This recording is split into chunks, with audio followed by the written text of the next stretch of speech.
Reforço Betel, a aprendizagem acontece com um olhar de amor. E o Wilson Cell, assistência técnica e acessórios para celular, oferecem Jornal Mundial. Olá, boa noite. Boa noite. Durante uma visita oficial ao Vietnã, o presidente da China, Xi Jinping, adverte que a guerra comercial imposta pelos Estados Unidos irá corroer a ordem econômica global. O ex-presidente do Peru, Ollanta Humala, é condenado a 15 anos de prisão por receber contribuições ilegais da Odebrecht. A OMS anuncia um acordo histórico com países membros sobre o combate a futuras pandemias. Em Brasília, indígenas se reúnem em frente ao Ministério das Relações Exteriores para pedir uma transição energética justa. O Papa Francisco recebe e agradece no Vaticano a equipe do hospital onde foi atendido quando estava internado com pneumonia. E no Amazonas, indígenas se reúnem em uma aldeia para a terceira edição dos Jogos e Danças Interculturais Indígenas de Alvarantes. A partir de agora, no Jornal Mundial.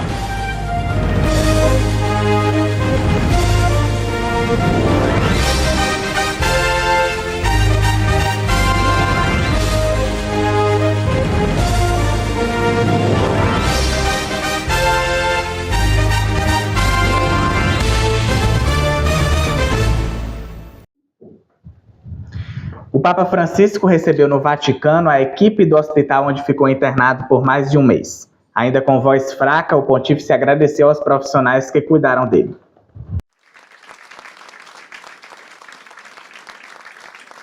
O Papa Francisco recebeu nesta quarta-feira a equipe do Hospital Gemelli de Roma, onde foi tratado por 38 dias por uma pneumonia dupla que quase o levou à morte. Grazie. Grazie per tutto quello che avete fatto. Obrigado por tudo que vocês fizeram. Obrigado a vocês, vocês são tão fortes. Quando as mulheres estão no comando, as coisas vão bem. Obrigado e obrigado a todos vocês. Eu rezo por vocês. Por favor, façam o mesmo por mim. Obrigado. E obrigado pelo serviço prestado no hospital, é excelente. Obrigado, continuem assim. Grazie.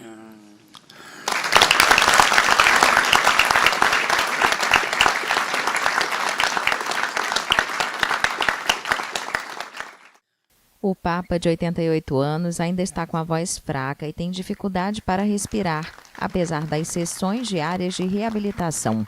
O encontro ocorreu em um anexo à Sala Paulo VI, onde normalmente são realizadas as audiências gerais das quartas-feiras, suspensas desde sua internação no final de fevereiro. O Papa chegou em uma cadeira de rodas e foi recebido com aplausos por cerca de 70 pessoas no total. A reunião, que durou cerca de 20 minutos, ocorreu poucos dias antes da Páscoa, o feriado mais importante do ano, no qual Francisco terá participação limitada, pois continua convalescente, apesar de várias aparições públicas que transmitem algum grau de tranquilidade sobre sua saúde. De volta ao Vaticano desde 23 de março, o jesuíta argentino deve ficar em repouso por 2 meses, evitando atividades públicas e contato com grupos para evitar o risco de reinfecção. 5 anos depois que a Covid começou a matar milhões de pessoas e devastar as economias, o mundo caminha para um plano global de enfrentamento a pandemias. Um acordo alcançado nesta terça-feira pelos países membros da OMS vai ser debatido na próxima Assembleia Mundial da Saúde, marcada para maio. Após 3 anos de negociações, os países membros da Organização Mundial da Saúde aprovaram um acordo histórico para enfrentar pandemias. O anúncio foi feito pela entidade nesta quarta-feira, noite de terça-feira no Brasil. Um comunicado ressalta que os Estados-membros da OMS deram um grande passo adiante em seus esforços para conseguir um mundo mais seguro diante das pandemias. O documento vai ser debatido na próxima Assembleia Mundial da Saúde, marcada para maio. O diretor-geral da organização, Tedros Adhanom, disse que as nações do mundo fizeram história hoje em Genebra. O sanitarista etíope acrescentou que o consenso alcançado também mostra que o multilateralismo está vivo e bem, e que em nosso mundo dividido, as nações ainda podem trabalhar juntas para encontrar um terreno comum e uma resposta compartilhada a ameaças comuns. 5 anos depois que a Covid-19 começou a matar milhões de pessoas e devastar economias, um crescente senso de urgência dominou as conversas, em meio ao surgimento de novas ameaças à saúde, como gripe aviária, sarampo e ebola. O principal obstáculo nas discussões foi o artigo 11, sobre a transferência de tecnologia para a fabricação de produtos de saúde relacionados à pandemia, particularmente para o benefício dos países em desenvolvimento. Essa questão foi o motivo de inúmeras reclamações dos países mais pobres durante a pandemia de Covid-19, quando viram como os ricos acumulavam doses de vacinas e testes de coronavírus. Vários países onde a indústria farmacêutica representa uma parte significativa de sua economia se opõem à transferência compulsória e insistem em seu caráter voluntário. Chegou-se finalmente a um consenso sobre o princípio da transferência de tecnologia mutuamente aceitável. A Justiça da Rússia condenou nesta terça-feira 4 jornalistas a 5 anos e meio de prisão por cooperarem com a Fundação Anticorrupção, uma organização fundada pelo falecido líder opositor russo Alexei Navalny. A Justiça da Rússia condenou nesta terça-feira 4 jornalistas a 5 anos e meio de prisão por cooperarem com a Fundação Anticorrupção FBK, uma organização fundada pelo falecido líder opositor russo Alexei Navalny. Os 4 jornalistas foram detidos entre março e junho de 2024 por, entre aspas, participar da criação de materiais jornalísticos para os canais do YouTube dos apoiadores de Navalny. Embora nenhum dos 4 fosse oficialmente membro da FBK e apenas escrevesse sobre suas atividades, o Ministério Público considerou a conexão suficiente para iniciar um processo criminal. Nenhum dos 4 admite ter colaborado com Navalny, que morreu em circunstâncias misteriosas em fevereiro de 2024, enquanto cumpria pena em uma prisão russa no Ártico. Sua família, a oposição e o Ocidente acusam as autoridades de serem responsáveis por sua morte repentina e o presidente Vladimir Putin de impedir uma troca que poderia ter salvado sua vida. O presidente da China, Xi Jinping, advertiu nesta terça-feira que a guerra comercial irá corroer a ordem econômica global durante uma visita oficial ao Vietnã, onde iniciou sua viagem pelo Sudeste Asiático para fortalecer os laços com a região.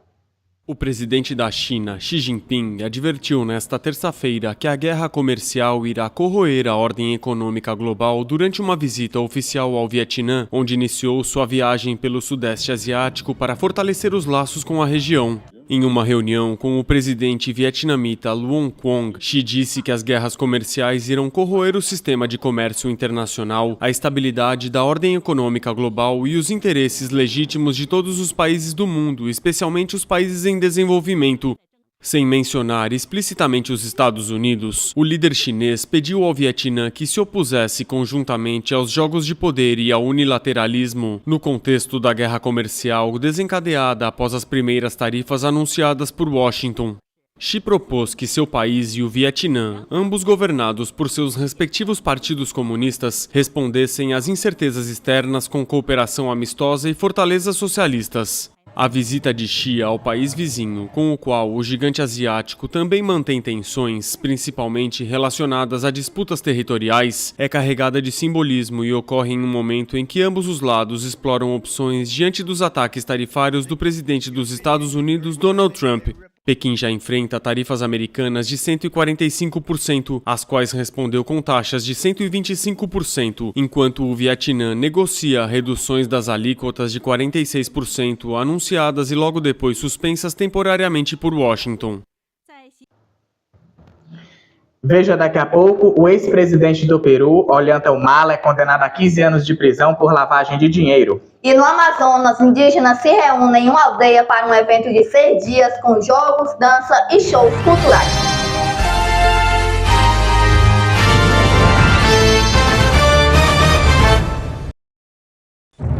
Jornal Mundial. Oferecimento: deputado estadual Sérgio Aguiar. Mais Ceará, mais desenvolvimento. Wilson Cell, assistência técnica e acessórios para celular. Reforço Betel, a aprendizagem acontece com o olhar de amor. Vereador Dinho do Frango, para fazer a diferença. E prefeita Betinha Magalhães.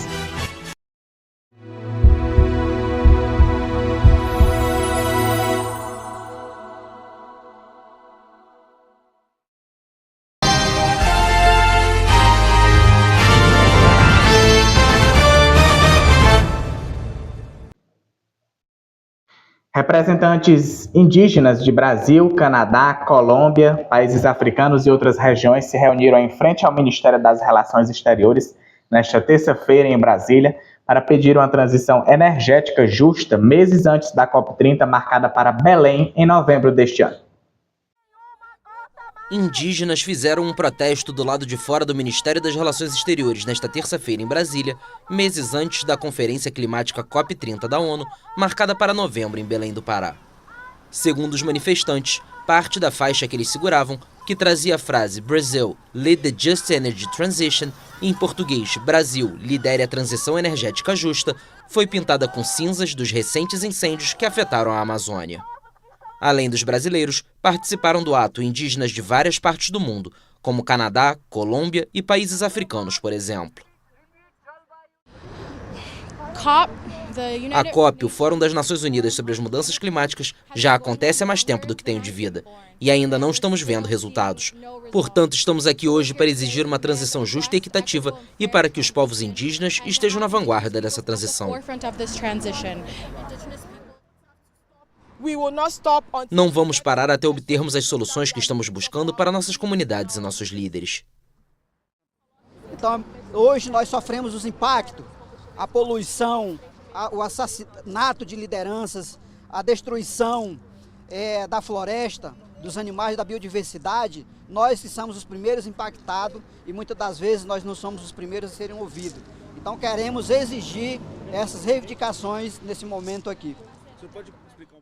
Do lado de dentro do Palácio do Itamaraty, o ministro das Relações Exteriores, Mauro Vieira, e a ministra dos Povos Indígenas, Sônia Guajajara, abriram um módulo de clima do Programa de Formação de Lideranças Indígenas na Política Global do Instituto Rio Branco, a Academia Diplomática do Brasil. O programa é resultado de uma parceria entre os ministérios e busca fortalecer a participação dos povos indígenas em fóruns internacionais de negociação e tomada de decisão. Durante o evento, também foi assinado um acordo de cooperação técnica para a concessão de bolsas de estudo para candidatos indígenas ao concurso de admissão à carreira diplomática do Instituto Rio Branco. Vamos saber agora como fica o tempo para amanhã. Boa noite, Marcelo. O que você traz? Oi, Alice. Boa noite para você, para o Gabriel e boa noite para você. A quinta-feira será de instabilidade para quase todo o território brasileiro. Pancadas de chuva entre moderada a forte se espalham. Em certas áreas, a possibilidade de temporais, principalmente na porção oeste do Amazonas. Já no leste da região, o tempo deve ficar mais firme. A previsão de chuva acumulada para essa semana é de cerca de 30 milímetros em 5 dias em Roraima, com tendência de aumento para 50 a 80 milímetros entre os dias 21 e 25 de abril. Uma área de baixa pressão somada à atuação do jato subtropical deve aumentar as instabilidades no sul e no sudeste. Com isso, estados como Mato Grosso do Sul, interior de São Paulo, Minas Gerais e Goiás podem receber volumes entre 50 e 80 milímetros nos próximos dias. Em Minas Gerais, não se descartam temporais. No interior de São Paulo, Rio de Janeiro e centro-sul do Espírito Santo, as pancadas ocorrem com intensidade entre moderada a forte. No sul, o destaque vai para o tempo firme no Rio Grande do Sul, enquanto o interior do Nordeste ainda deve registrar chuvas à tarde. O tempo segue instável, com previsão de pancadas entre moderadas a forte no oeste da Bahia, especialmente à tarde. No sul do Piauí e no Maranhão, chove de forma moderada, com raios. As temperaturas seguem amenas no centro-sul, com máximas entre 27 graus e 28. Já no centro-norte, os termômetros continuam marcando acima de 30 graus. Além disso, em Manaus, como de costume, a chuva de tarde já virou rotina. Ainda assim, o clima segue agradável, com máximas de 30 graus e mínimas em torno de 24. Vamos ver como é que fica o tempo em algumas capitais amanhã. Em Curitiba, no Paraná, a mínima será de 16 e máxima de 25 graus. Em Vitória, no Espírito Santo, mínima de 23 e máxima de 28. Em Goiânia, Goiás, mínima de 20 e máxima de 28 graus. Em Fortaleza, no Ceará, a mínima será de 25 e a máxima de 31. E em Belém, no Pará, mínima de 24 e máxima de 32 graus. Uma boa noite a todos. Alice e Gabriel. Obrigada, Marcelo. Boa noite para você. A justiça peruana condenou ontem o ex-presidente Ollanta Humala a 15 anos de prisão após considerá-lo culpado de lavagem de dinheiro por receber contribuições ilegais da construtora brasileira Odebrecht e do governo venezuelano para suas campanhas de 2006 e 2011. Um tribunal peruano condenou nesta terça-feira o ex-presidente Ollanta Humala a 15 anos de prisão. Ele foi considerado culpado por lavagem de dinheiro ao receber contribuições ilegais da construtora Odebrecht e do governo venezuelano para suas campanhas de 2006 e 2011. Humala, de 62 anos, é o segundo de um total de 4 ex-presidentes implicados no escândalo de corrupção da empresa brasileira no Peru. A decisão é de primeira instância e a defesa do ex-presidente já confirmou que vai recorrer. A Odebrecht, cujo escândalo de suborno e corrupção envolveu vários países da América Latina, admitiu em 2016 ter distribuído dezenas de milhões de dólares em subornos e doações ilegais de campanha no Peru desde o início do século XXI. A decisão desta terça encerrou mais de 3 anos de audiências contra este ex-tenente-coronel de centro-esquerda que governou o Peru de 2011 a 2016.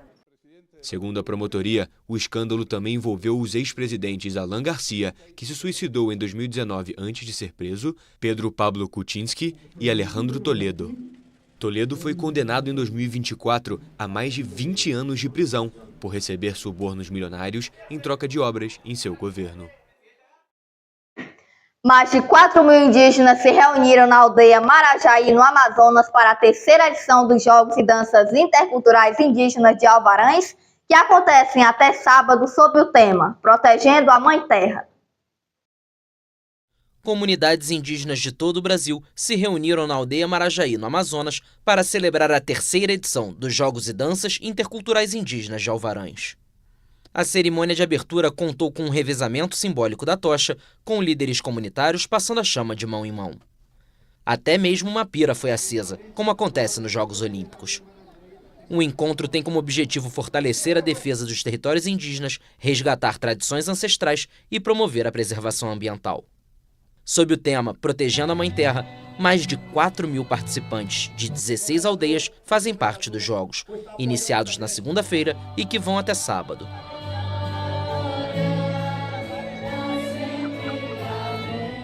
As comunidades começaram a empenhar de resgatar a cultura, a dança, o grafismo, o arco e flecha, a sarabatana, várias outras coisas que estavam totalmente esquecidas, né? E a gente vai passando por nossos netos, nossos filhos, e isso é nossa cultura. E fala a nossa língua, tudo é nossa cultura. Dançar, canta da nossa língua, resgatando, repassando para os nossos netos. O jogo indígena é importante por causa da demarcação, para chamar a atenção, para o povo ver que a gente está se mobilizando, que a gente estamos juntos, que estamos lutando por isso aí, tá? Pela demarcação das terras. E é isso que nós queremos. Todas as noites dos Jogos, delegações das comunidades indígenas apresentam danças tradicionais em grupo.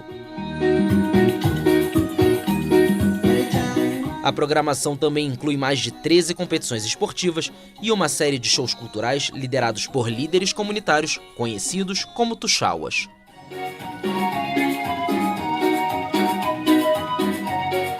E aí os patrocinadores por acreditar no nosso trabalho, no nosso empenho. Quanta cultura, hein? Sim, muito interessante. Nós avisamos que nós gravamos hoje, vamos gravar amanhã na quinta-feira. Na sexta-feira nós não iremos fazer gravação, somente no sábado e também na segunda-feira porque será feriado e eu não vou estar na faculdade, né, Alice? Então por isso que a gente vai poder estar gravando durante esses dias para levar informação até cada um de vocês. O Jornal Mundial de hoje termina aqui. Para rever nossas reportagens, volte o vídeo aqui no YouTube e não esqueça de seguir nossa página lá no Instagram, TV Mundial OFC. Boa noite para você, até amanhã. Boa noite.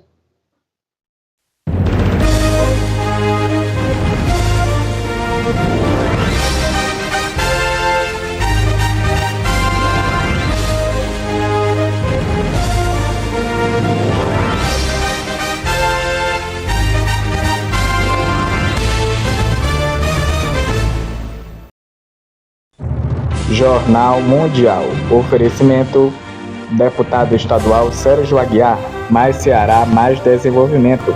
Wilson Cell, assistência técnica e acessórios para celular. Reforço Betel, a aprendizagem acontece com o olhar de amor. Vereador Dinho do Frango, para fazer a diferença. E prefeita Betinha Magalhães,